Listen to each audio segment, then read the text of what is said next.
Boys and girls, it's Friday, and you know what time it is. Premier League predictions. Because last week, the games was crazy. Last week, it was so unpredictable. City drawing, Liverpool drawing, Spurs drawing. No one expected all these crazy results, but I got good feeling about this game week. Before we get to the first game, make sure you like the video, subscribe to the channel if you're new to the channel, and make sure you comment your own thoughts and your own predictions of any of those games. Let's go straight into it.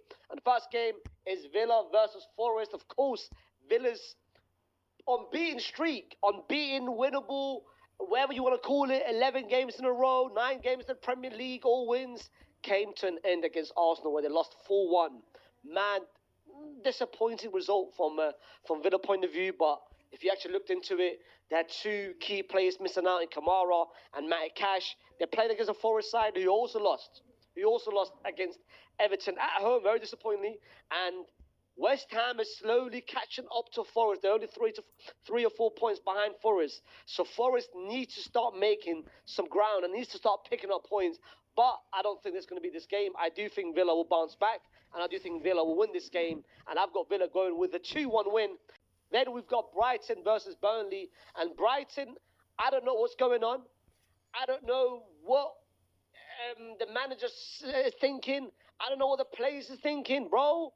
They are in a bad stretch. Bad run where they've dropped all the way from 7th, 8th to now 13, 14, 15. They haven't won a single game over the past 6, 7 games. Like, they are going through a rough patch. Burnley, nothing different. Burnley have been literally stuck in 19 for God knows how long. And also, they're like, to be fair, I looked at the table. They're not that far away from Forest. Like, if Burnley picks up 2/1 more point, like 7 points, bro, they're 17, they're safe. So it's not like a Wolves situation where everyone knows that they're getting relegated. Burnley, you can still make it if you've got a nice little window, but I do think Burnley will end this little shitty, bad drought, and I've gone with a 2-1 Brighton win. Then we've got Wolves against West Ham. And I told you guys a couple of weeks ago, I will be the first person to predict Wolves to win. I've been close with some draws. I've been close. But I will be there when Wolves pick up their first win. And it's not going to happen this week. It's not going to happen. Even though Shaib scared me and Hasib scared me with their predictions. I'm like, am I missing something? I think against Wolves, hey, they picked up a nice little point against United. They could have won against United. West Ham will go through a rough patch of their own. They are 18 themselves. But the game against Brighton, they should have won. They drew.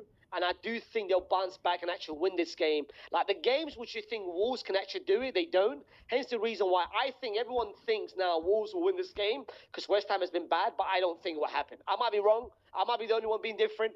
I don't think it will happen. I've gone with a draw myself. Then we've got Bournemouth versus Arsenal. Arsenal, of course, they took advantage of Man City losing points against Sunderland, and they've now created a nice little separation, 4 points separation. They're playing against the Bournemouth side who's drawn 4 of the last 5.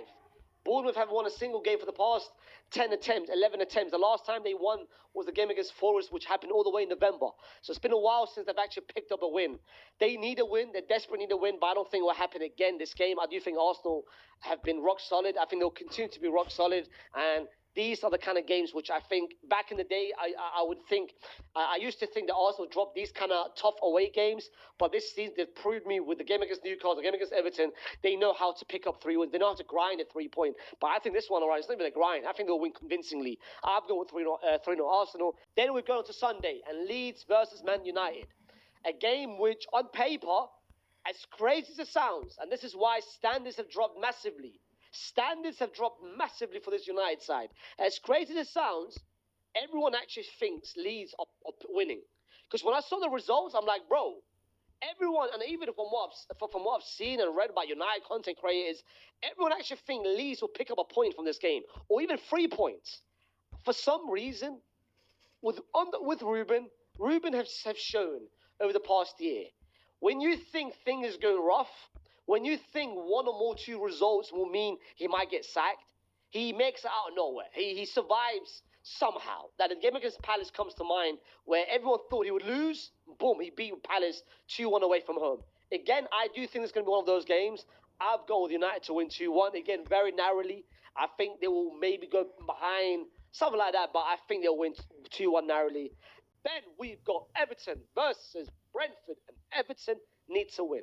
They desperately need to win. They need a win very, very badly. And to be fair, not because they are like part of the relegation, bro. They have 15, 16 points above West Ham. I'm talking about actually creating, hey, get close to that top 4 position, because that top 4 race, no one wants it. Chelsea don't want it. United don't want it. Liverpool don't want it. Even the European spots is up for grabs. And I do think this Everton side, once they bring maybe 1 or 2 players in the Jan window, I do think they can low key compete for that European spots. Hence the reason why these are the kind of games which I think is winnable. You got them against the Brentford side. He hasn't been convincing. Yes, they drew against. Did they won or they beat Bournemouth? But I don't. I'm not sold into this Brentford side at all. I still think they need to sack the manager. I have gone with Everton to win 2. Now we've got Fulham versus Liverpool. Liverpool had a good chance to create a good separation for that 4th spot. They could have done it. Chelsea, they didn't win. United, they didn't win. Spurs, they didn't win. All they had to do is win, and you've created a nice little window. Create that little 4-point separation. Instead, they drew against Leeds. This game, I don't see them winning. I'm going to be so real. I don't think this Liverpool side is good. And I'm happy that they're losing, because I do think what I've seen from the media and the manager towards Mo Salah is disgusting. That everyone's praying for Liverpool to win, because then they can say, well, they've done it without Mo Salah. Last game was an example. Even the game before against Leeds. Yes, they won. Not Leeds, against Wolves. Yes, they won 2-1. Wolves, that second half was way better.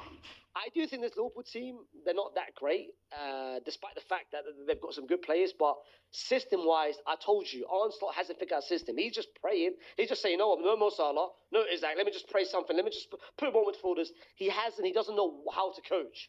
And I'm happy this is happening, and I want it to continue to happen, especially without Mo Salah. But I do think this Fulham side is actually very good, especially at home as well. I think Fulham will win. Then we've got Newcastle versus Palace, and Newcastle picked up a good win against Burnley, 3-1. Newcastle, Palace is still struggling to win. They've only won 1 left in about 5-6 attempts without the 2 of the best players going out with an injury, Kamada and Menuz, and of course Ismaila Sarr still not there with Afcon. I think will continue, and I think Palace will win this game convincingly. I've gone with 3-1 Newcastle. Apologies. Then we've got Spurs versus Sunderland. This is actually a big game. It's actually a big game because both teams are in that little European spots where one win can take them all the way to 5th, 6th. Sunderland have actually not done bad. I think Sunderland is 6th in the ranking, even though they're missing key players for AFCON and injury.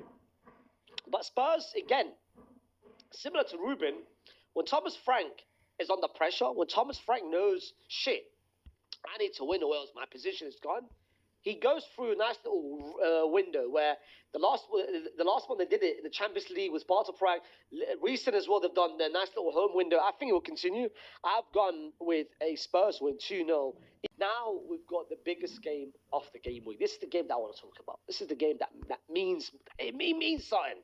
It matters for both teams, by the way. For both teams, there was a lot of content. There was a lot of storylines for both teams. Let's start with the Man City side.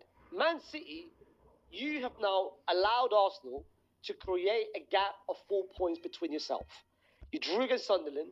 You could have won a game against Sunderland. You had some chances, a lot of half chances where every shot got blocked by the Sunderland defenders. But anyway, you could have won, you didn't. Now you're chasing. Everyone's saying, well, City is used to chasing. They know how to chase. It's more difficult to keep a lead than whatever. I've heard so many narratives about the City side. Man City, not only they need to win this game, but they have to win it convincingly. They have to do it with a statement. They have to put some finesse to it. They have to basically showcase to Arsenal, yes, we drew against Sunderland, but brother, we're still behind you. No matter what, we're still behind you. But they need to do it with some to it, a dominant fashion, and that's the old 3-0, 4-0. With Chelsea, no manager. Enzo Maresca's gone. Whether the guy from Strasbourg, Liam, is going to be in charge before the game, I don't know. Most likely not, because the game is 2 days away. I don't think they'll confirm and then him to be part of the dugout. Chelsea made a massive mistake, and I think this game will prove it. I think City will win convincingly, and I think they do it in a great way. And I think everyone knows Chelsea's not going to win, but if Chelsea do win, then damn, then the entire race potentially could be over. Chelsea, I don't know, did they make the right decision? I don't know, but for some reason, it's not going to happen. And let's be real, I don't think anyone is predicting Chelsea to win, and I think everyone's predicting Man City to win. So I've gone with 3-0 Man City. These are our predictions. Put down in the comment section what your predictions are. Make sure you like the video, subscribe to the channel if you're new to the channel, and I'll see you soon with another video. Peace.